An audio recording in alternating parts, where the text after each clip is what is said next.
another episode of Tube Talk. Thank you, Katie. In the middle of winter, it really is winter now. It's cold. Yes, it was cold and you had to get up for... Netball training this morning. At what time? 6:30. 6:30am is your training. Yeah. Ridiculous.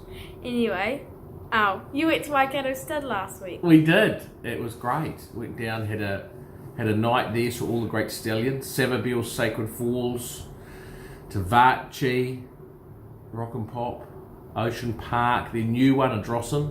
It was great. We got to walk through all the paddocks and see all the weanlings, rising yearlings, give them a pat. That always makes you feel good. It was fun, so thank you to them.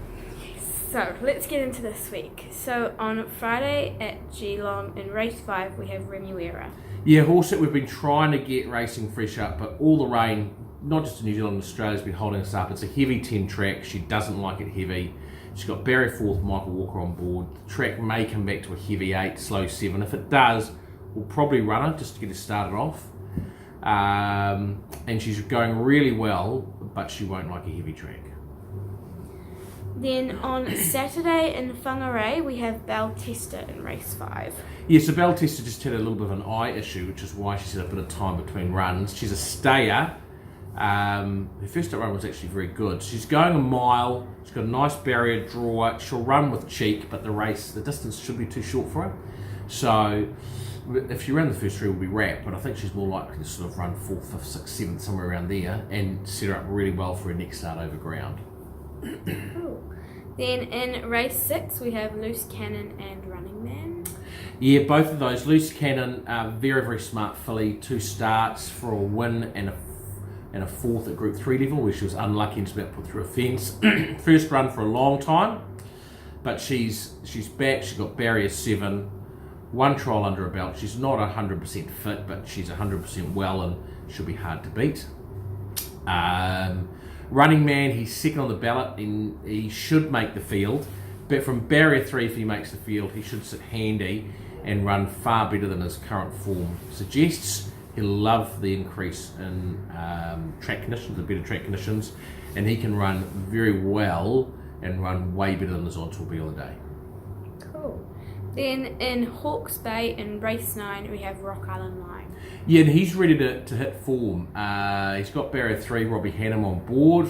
He's needed his first 2 runs back. We've known that, but with those under his belt now, hopefully he jumps well and sits reasonably handy, and I think he can be right in the thick of it. I think he's a really nice each-way bet.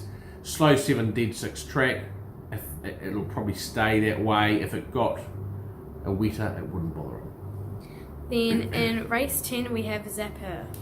Zapper needs a couple of scratchings to make the field, but she's going really well. First 2 fourths were excellent. Her 8th last start was coming from the back, weaving, looking for a run, got held up. So she's got a nice barrier draw as well. If she makes the field, she should be able to sit nice and handy, and she's a nice each-way bet. Again, should run way better than her odds will suggest.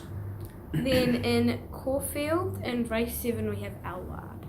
Yeah, so Alward, he was much better last start. He ran 5th coming from last on a leader bias track, on a track that was a bit too wet for him. The weather forecast in Melbourne looks not too bad. The track might come back to about a soft 5, which isn't too bad for him. He's finally got a half decent barrier draw. Mick D on board. He should sit a lot handier than he has. It is dropping back to 1800 and 2000 would be better, and it does look quite a good little field. But you should see him continue to improve and be very competitive. And he's a definite each way. He's a definite top 3, top 4 chance. Cool. Now it's time for Bet of the Week. So this week's Bet of the Week is in Hawke's Bay in race 3, and it's Gallant. It is. So the Hawke's Bay Hurdles, it's quite a big field. I think it's 14 horses. He is a horse that's running the Melbourne Cup. I think he won a Sydney Cup, so he's a stayer. And since he's gone to jumping, he's just loved it. And he jumps like a stag. And he'll probably be short. He'll probably only be about $2.50, $3. If you got $3, you'd be wrapped. But he's still well off of the weights, and he jumps so well and stays so well that he looks a really, really good bet. So he's our Bet of the Week. Okay, well that Our Bet of the Week last week ran 3rd and paid $3.90 a place. Well, that's good. Yeah. So we're getting back into form. Well, that wraps up Tube Talk for this week. Thank you, Kate. And we'll see you next week.